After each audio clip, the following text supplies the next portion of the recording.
这就是王法。你们好大的胆！我是御前带刀侍卫。兄弟们听见没？带刀侍卫，打的就是你带刀侍卫。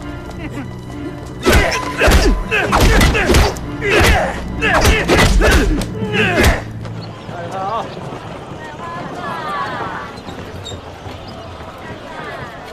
来看看吧。给我看这个吧。看看啊。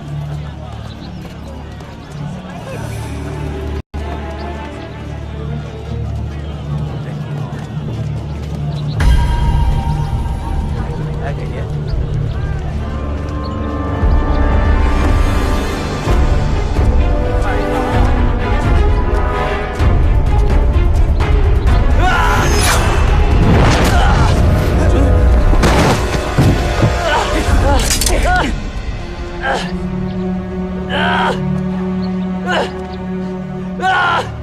放开我！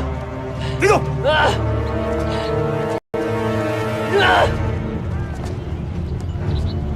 放开我！放开我！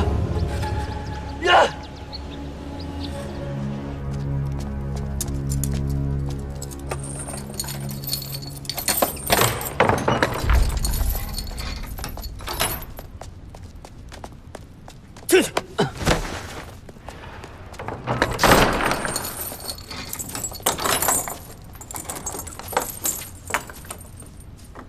安小海，你怎么被抓进来了？贺子峰，你为什么杀了我爹？我怎么可能杀你爹呢？那我爹是怎么死的？你爹当时大胆狂徒，竟敢公然闯入大牢，杀害朝廷要犯。就是这样。又是袁长春，我去刺杀李尔多，没想到轿子上坐的是袁长春那王八蛋。李尔多诡计多端，怎么可能被你轻易杀掉呢？对，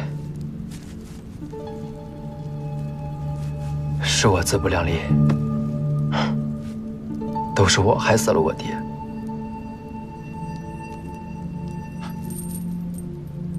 安小海，现在不是伤心的时候，快告诉我账本在哪儿。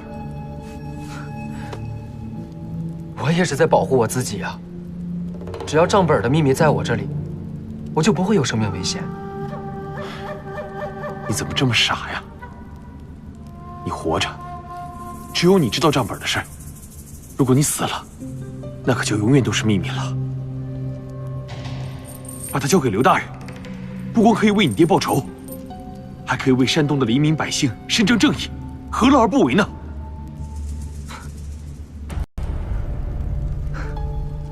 你别骗我了，我现在不相信任何人。安小海，我绝对没有骗你。安小海，安小海，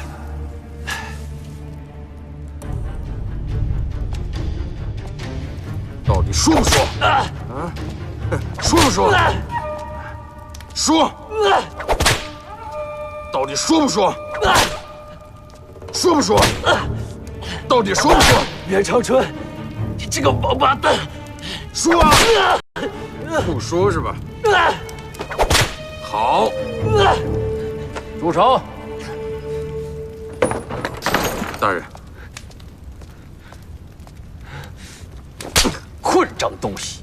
别人不清楚，你还不清楚他是何人吗？他是我贤侄。可他要刺杀您啊，大人！废话，那一定是误会了。快，把他给我放下来。这贤侄啊！哎呀，快！哎呀，贤侄啊，你受苦了。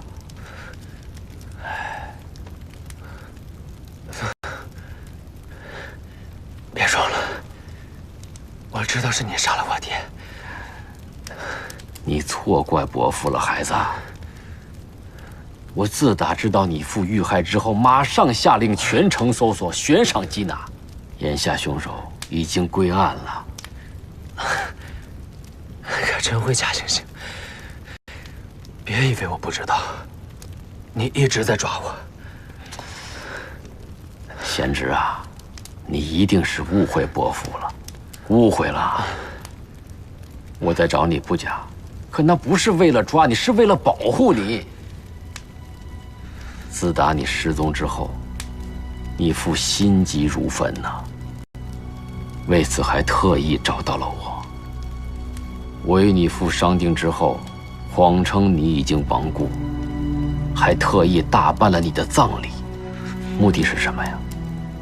为了保护你呀，孩子。我也没想到，你父会遭此不测呀。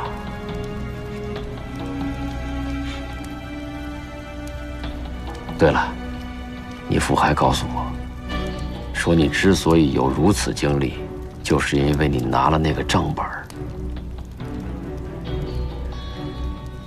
孩子，你父亲相信我，你也应该相信我。伯父才是真心实意想要帮你们的人呐。你看，我说这样，你把那账本交给伯父来保管，这样你也会安全些呀。哦，啊，对。遭此境遇，换了谁，也都不会轻易相信任何人。伯父理解啊！啊，那这样，我马上让郎中给你调伤，并且安排你尽快住下。不必了，孩子，这外面很危险啊！除了我的知州府，你同样还会招来杀身之祸。相信我。生死有命，我只要你放我出去。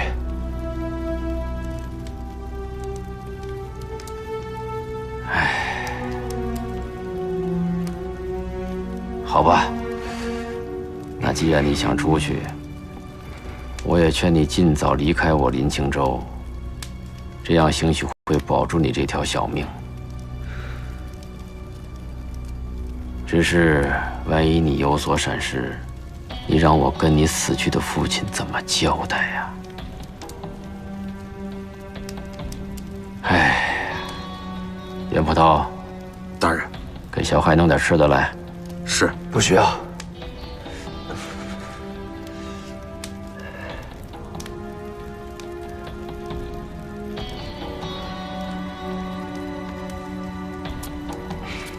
哎，孩子，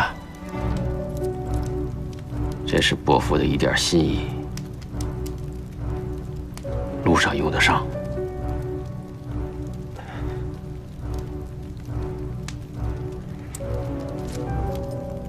来人呐！在。带安少爷去郎中府上就医。是，快！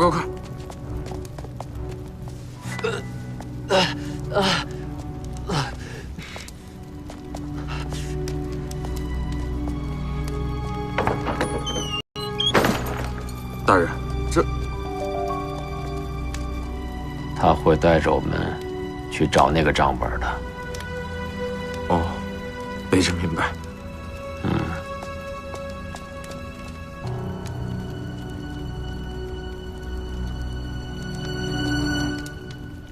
老板，来碗面。哎，好，稍等啊。哎，老板，慢走啊。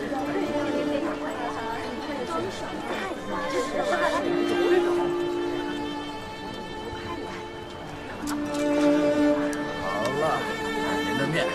好，来谢谢。出来买菜啊？我买这么多好吃的呀！这小妹儿吧。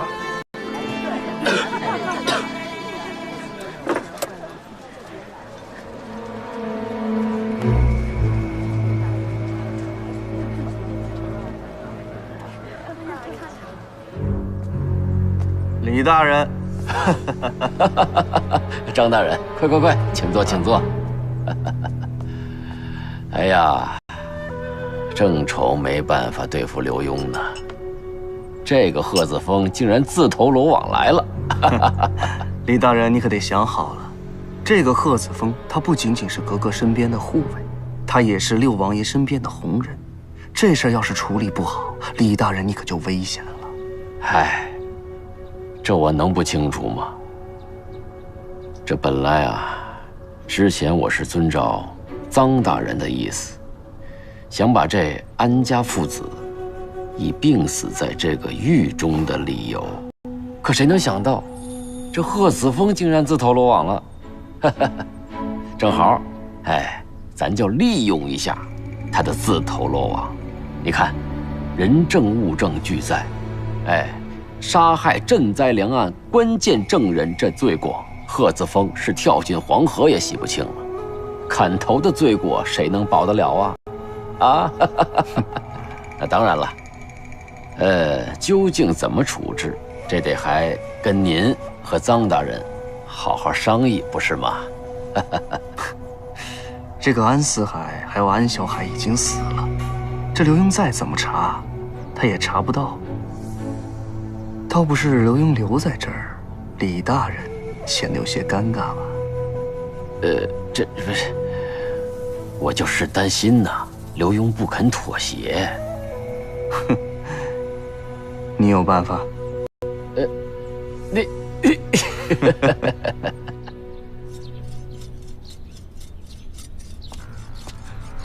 你怎么在这儿？不杀了李耳朵，我是不会走的。行了，这儿危险，快跟我回去。哪儿安全啊？你们自己的人都被关进大牢里，还怎么保护我呀？你是说贺子峰被关进大牢里了？对，他去劫我爹的狱，结果自己成了杀人凶手，被打得遍体鳞伤。行了，路上说，走。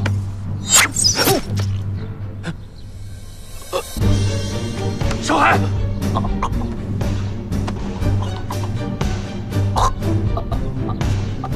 小海，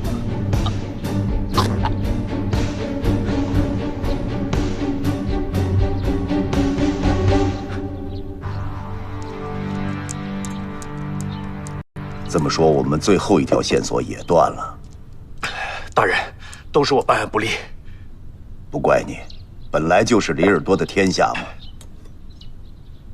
大人，还有一件事儿。安小海跟我说的，子峰去大牢救安四海，结果刚到大牢，这安四海已经死了，自己没救成人，反倒被关进去了，成杀人犯了。现在，子峰啊，就是太托大了，鲁莽啊。哎呀，我回去救他去吧。那你不也是自投罗网吗？那不能不管他呀。会管。我去找李耳朵要人吧。老爷，怎么向夫人说呢？我去说吧。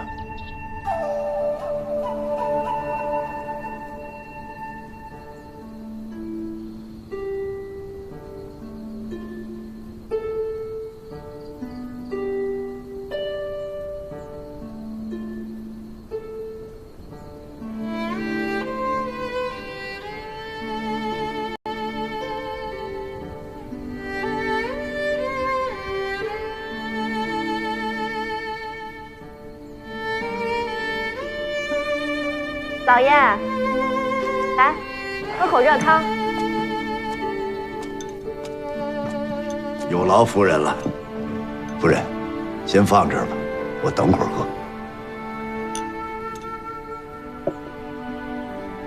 怎么了，老爷？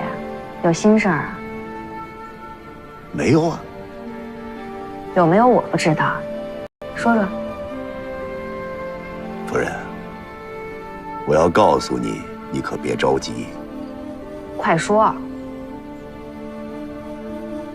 哎，子峰啊，被下了大狱了。子峰他怎么会被下了大狱呢？鲁莽嘛，非要去劫狱救这个安四海，结果让李耳朵给算计了，现在自己成了杀人犯了。李耳朵这个狗官，竟然敢栽赃陷害，那我这就去找皇上，让皇上斩了他的狗头。哎，你看，我说了，你别着急嘛，你还是着急。我怎么能不着急啊，老爷？你快想想办法呀！夫人坐，我进屋慢慢跟你说啊。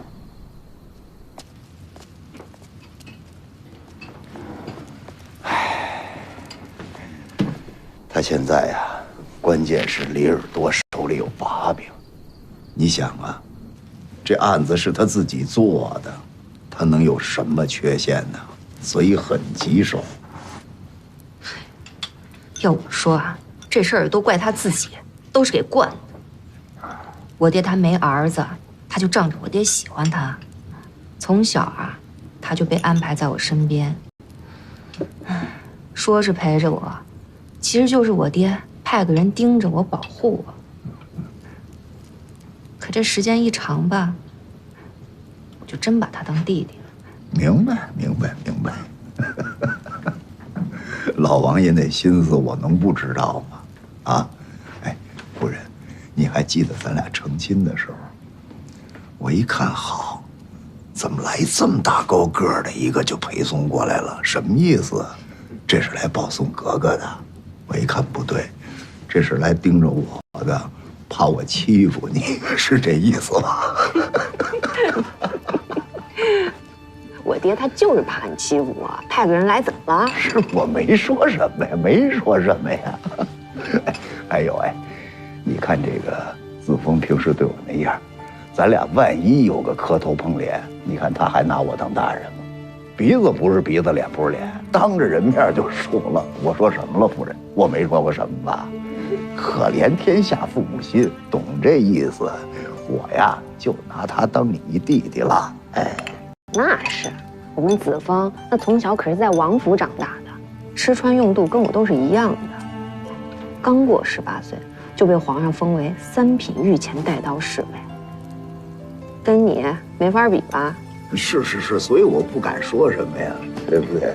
那我爹可是把他当亲儿子养的。看出来了，完全看出来了，要不怎么惯这么没样呢？哟，你说起这惯来，你怎么对刘喜儿的呀？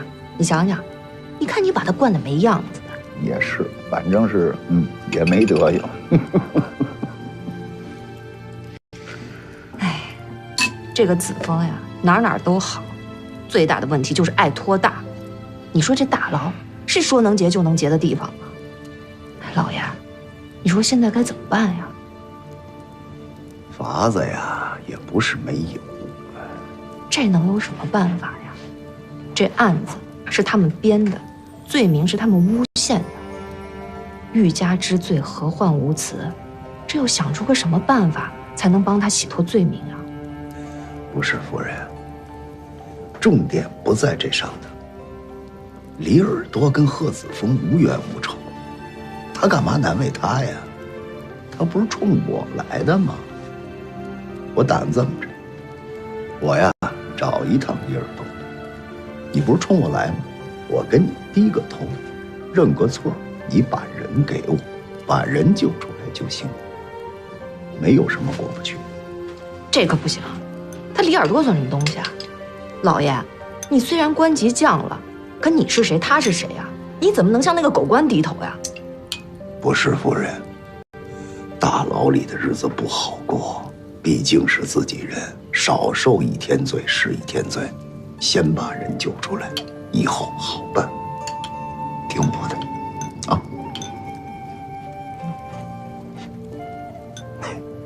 哎，夫人，你说子枫要出来以后，这小伙子得凹搜成什么样啊？老爷您还笑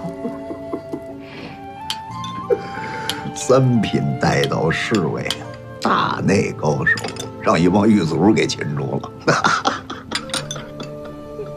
就冲这个，我也得把他弄出来。我太想看他那样了，我。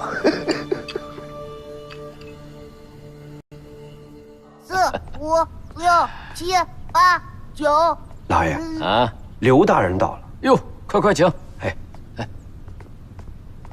请。哎呀，李大人，烦劳刘大人。到我府衙呀。哎，溜达着就过来了，轻车熟路，谈不上烦劳。来，见过刘大人。见过刘大人。孙夫人好。这是贱内和犬子。这是公子啊。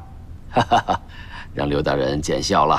这平日里繁忙于公务，这不今日正好有一点闲暇，才让他们到府衙来的。李大人为国为民，鞠躬尽瘁，刘某自愧不如啊！哎呀，刘大人过奖了。哎，我听说刘大人您还没有子嗣呀？惭愧得很，膝下无子。哎呦，遗憾了。来，下去，我跟刘大人还有公务。好，夫人走好。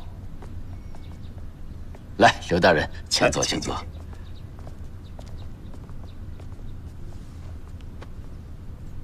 哎，李大人啊，坐呀。哎呀，刘大人，下官正准备向您请罪呢。这安四海和安小海父子已双双亡故了。下官本来想尽力保护，但是回天无力。哎，李大人不必自责，啊，没有保护好安小海的安全，这事儿我也有责任，难辞其咎啊。关键是让刘大人白跑了一下济南府。下官本来想，刘大人去了济南，请了通省办案文书之后，顺利就治案了。可没想到这人已死，下官无能啊！哎，李大人，坐下说。哎呀，大人呐，其实不瞒刘大人，下官已经把杀死安四海的凶手捉到了，只是这……我知道，贺子峰是吧？大人有所不知啊，这安四海可是我临清州的大善人呢。这几年光景不好，人家是开仓放粮，百姓心目中口碑极佳呀。这不，百姓们联名上书，逼迫本官要严惩凶手。下官实在是为难，所以还请刘大人您明示吧。李大人现在手里有什么证据吗？人证物证俱在。那安四海身上的刀伤，正是与贺子峰身上的配刀的刀刃是吻合的。关键是狱卒亲眼所见，这就不好办了，这是铁案呐。那李大人现在想怎么处置呢？这难不就难在这儿吗，刘大人？按理说呢，人证物证俱在，铁案事实摆在这儿，我理应把卷宗上报刑部，等待处置。可是如果这样的话，那，关键他是您刘大人的人，您说你我同朝为官，理应惺惺相惜。这件事情我本应举手相助，可刘大人，这事实我难呐。李大人，这个惺惺相惜呀，刘某非常感动。但是在我看来呢，贺子峰是冤枉的。您想啊，他跟安四海根本就不认识，他杀他干什么呀？他们都这么分析啊，说贺子峰见了安四海的家财，顿起歹意，所以就挟持为人质，逼其交出家产。可没想到的是，这安四海奋力反抗，所以贺大人这才失手杀了人了。哦，那就完了呀。李大人现在不是已经有决策了吗？不，刘大人，其实本官呢，也还有另外的一个想法。哦，愿闻其详。你说，贺大人身为三品带刀侍卫，又整日在格格身边护卫，是吧？这丰衣足食，他干嘛会图安四海那点家财呢？如果非将他作为见财起意，才下此毒手，实在有可能委屈了贺大人。所所以想交给刘大人来处置最好。李大人，那您怎么能证明他没杀人呢？你看头一条，您这儿有人证狱卒啊。下官了解过了，狱卒呢当日晚上的确有喝酒，这眼花不明也是理所当然的。那物证呢？这刀口一致，这怎么解释这个？贺侍卫身上也不止一把佩刀吧？而且光凭刀口就能100%确定吗？哦，可问题还有百姓联名上书呢，你怎么跟老百姓交代呀？这人证物证都不存在了，下官自然就会跟百姓解释清楚的。啊，哎呀，李大人真是费心了。刘大人，下官看刘大人是个坦率之人，那下官就不妨直说了吧。下官只希望您带走贺子峰，但是尽快离开我林清州吧。您有所不知啊，这百姓之中不乏懂事理之人，万一造成恐慌和不理智的行为，到时候你我都不好交代。好吧，李大人，既然您如此费心，那这样，离开林清州一事，我答应你了。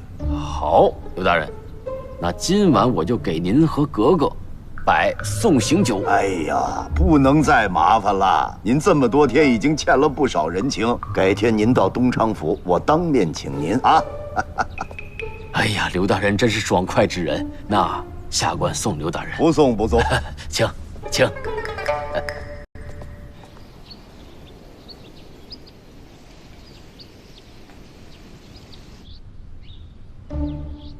子枫，你没事吧？哥哥，你别担心，我没事儿。子枫啊，这次真的受苦了啊！刘大人，没事儿，这都是我应该做的。那帮狗贼，我早晚收拾了他们。都这时候了，你还发脾气，还不长点记性啊？老爷走，好好养着。走，好好养着。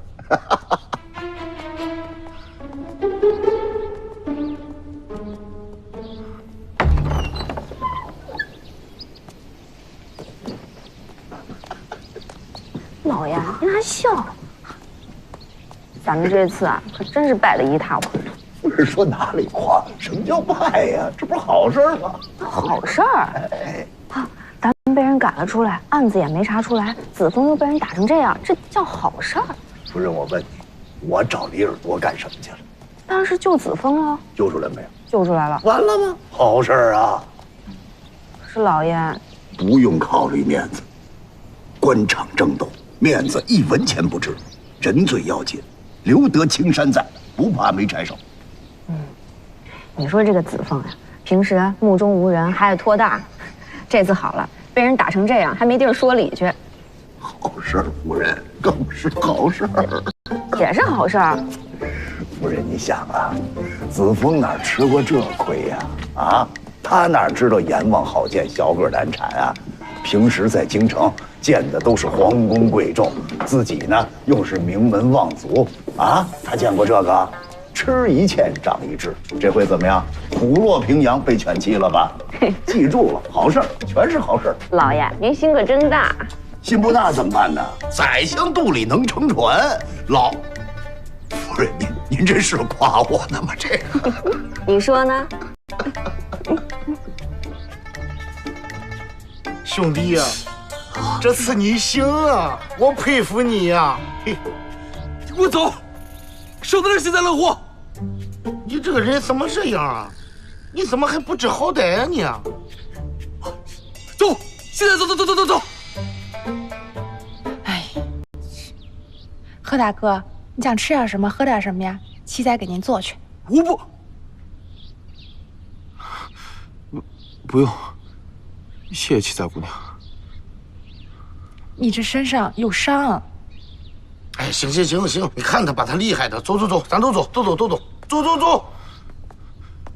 哎呦，哎呦，疼死了！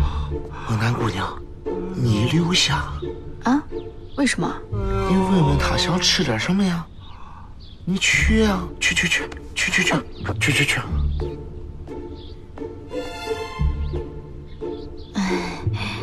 贺侍卫，你想吃点什么，喝点什么，我去给你弄去。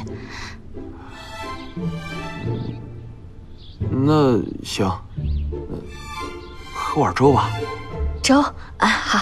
哎，走。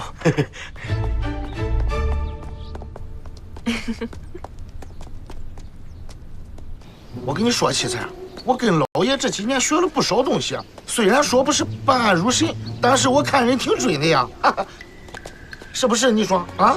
我一会儿我给你做点好吃的啊。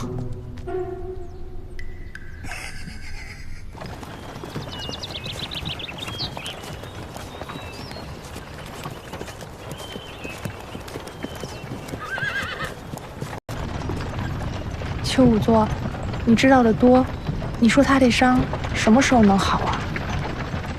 我觉得伤势不太严重，应该很快能好吧？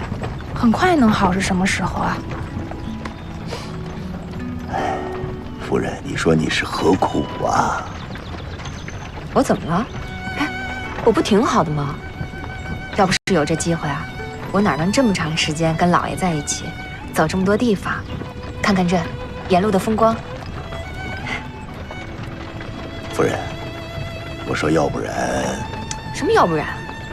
我就要跟你在一起，你到哪儿我到哪儿，我寸步不离，只要留在老爷身边，我就开心。哎呀，老爷有什么大不了的，一切都能解决的，别整天拉着一张脸。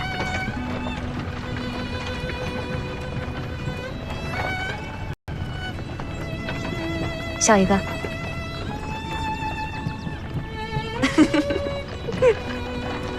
这就对了。多谢夫人。今儿啊，路边停会儿吧。好嘞，老爷。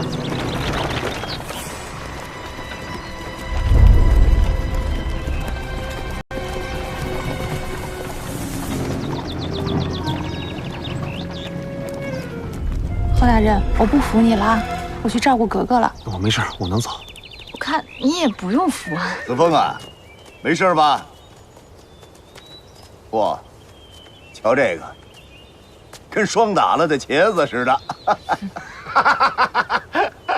行了，别笑了。啊！打我，他们算什么东西，是吧？这算什么事儿啊？明枪易躲，暗箭难防，胜败乃兵家常事。败？谁败了？我没败啊，我这应该算是被暗算了吧？他们胜之不武，光明正大的话，我一个打他们几10个没问题。对，子枫说的对，要真论武艺，他们不是子枫的对手啊。还有你，刘大人，你怎么也这么窝囊啊？怎么能向那种人低头呢？哎，子枫，你冲老爷瞎嚷嚷什么呀？留得青山在，不怕没柴烧。这些贪官早晚会让老爷给办了。你现在的任务就是踏踏实实的养好身体，什么都别想。我了解子枫，他呀，就是从来都没有受过这委屈。哎，行了，格格，这事没完，这帮人我早晚收拾他们。对，子枫，到时候我帮你一块收拾他们。行，得，收拾这个，收拾那个，你一胖子，你收拾得了谁啊？待着吧。老爷，你看，听不出好赖话，你是不是被打傻了呀你？哎，你是不是以为我受伤了就打不了你了？哎，行了，别吵了，弄点水去啊！活该。来，子枫坐这歇会儿啊，我不累。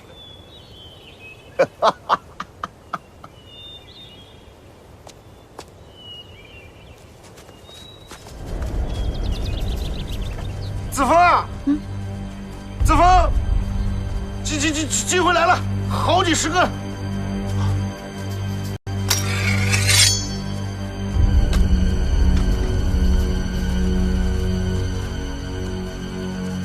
张三，退后保护老爷。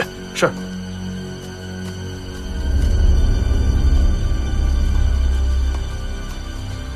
全都给我站住！这这不是就是些普通百姓吗？哥别动，咱们还不知道他们什么身份。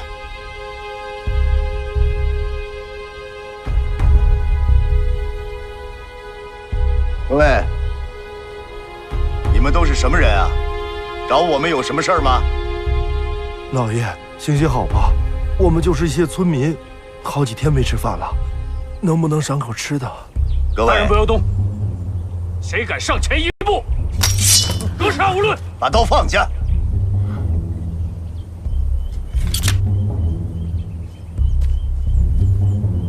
各位，有什么事儿慢慢说，啊。回老爷，我们就是想讨口吃的。老爷夫人，求求你们发发慈悲吧，我儿已经3天没吃饭了。孩子怎么能饿着呢？朝廷每年都会发放赈灾银两，你们怎么这么多人都饿得没饭吃啊？夫人，你有所不知，灾荒就是看不到边的大窟窿，朝廷下发的赈灾银，我们根本就拿不到。是啊，是啊，求求我们吧！七彩喜儿，跟我去拿吃的分给大家。梦楠，看看我们还剩多少银子，也拿来分给大家。走，哎，快！起来。你是哪儿人啊？林清州。你那边啊？为什么在这儿呢？被官府赶出来了。来，拿着。你以前在林清州是干什么的？我是卖肉的。你也拿着。你呢？卖菜的。来，拿着。明白了。拿着。没事，吃吧。来，子枫、秦朗，大家都有份啊。来，我们调转车头，慢慢吃。带上这一批村民，原路返回林清州。好，是大人。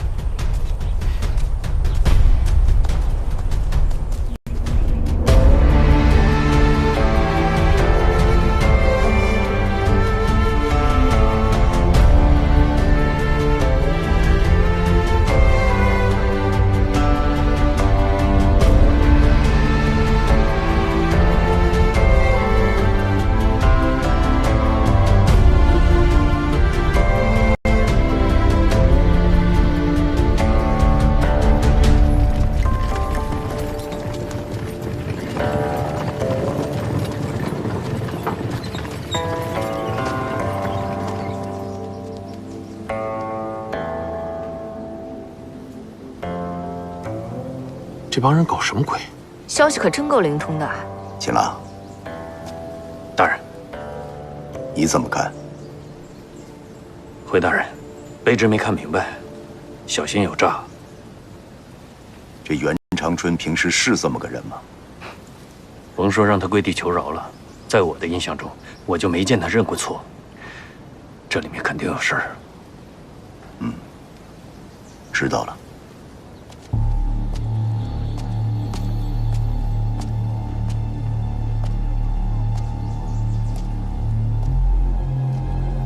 袁捕头，你唱的这是哪出啊？大人息怒，小人自知有罪，所以特地在这里跪迎大人和各位父老乡亲们，请各位父老乡亲和大人们责罚。我有一事不明啊。大人请说。你嘴里说的这个父老乡亲，是指我身后的这些灾民吗？正是。哦，袁捕头，你也知道这些灾民就是你林清州的百姓啊？这天下之大，都是我大清的王土，天下的百姓也都是我大清的子民，他们有权利生活在自己出生的地方。你和李耳朵算什么东西啊？凭什么把他们赶出去？李大人并没有让小人把这些村民和难民全部赶出城去。当时李大人交代属下妥善安置这些难民和村民，属下接到命令之后，立马就交给底下的人。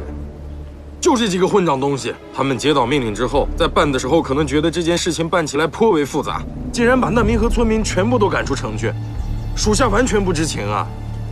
当时也是怪属下衙门中的事情繁多，没有亲自过来监管，这才酿成大错。属下今日前来，特地向格格和大人们请罪，请大人责罚。这分明就是在推卸责任，无耻！你们俩干嘛呢？直接把他们打死，咱们进城就完了吗？就这么简单。哎呦，你这脾气还不小啊！气成这样了，你上啊！刘大人，我觉得这回刘喜儿说的是对的。行了行了，我问你，你们李大人现在在哪儿呢？李大人知道此事之后，觉得心中有愧，觉得无颜面对大家，现在正在闭关思过，现在绝食不见客啊，大人。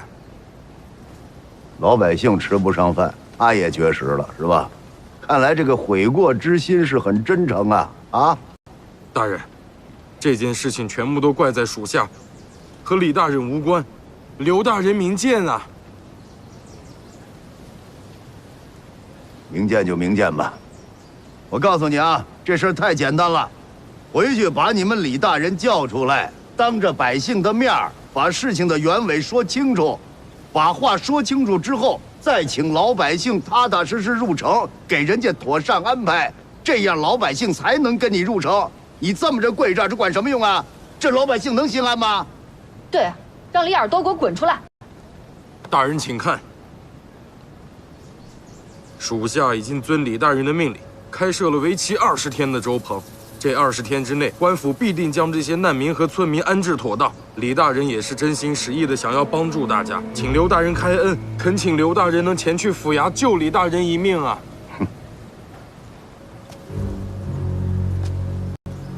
乡亲们，先进城吧。等一会儿我见了李耳朵，一定给大家讨一个公道。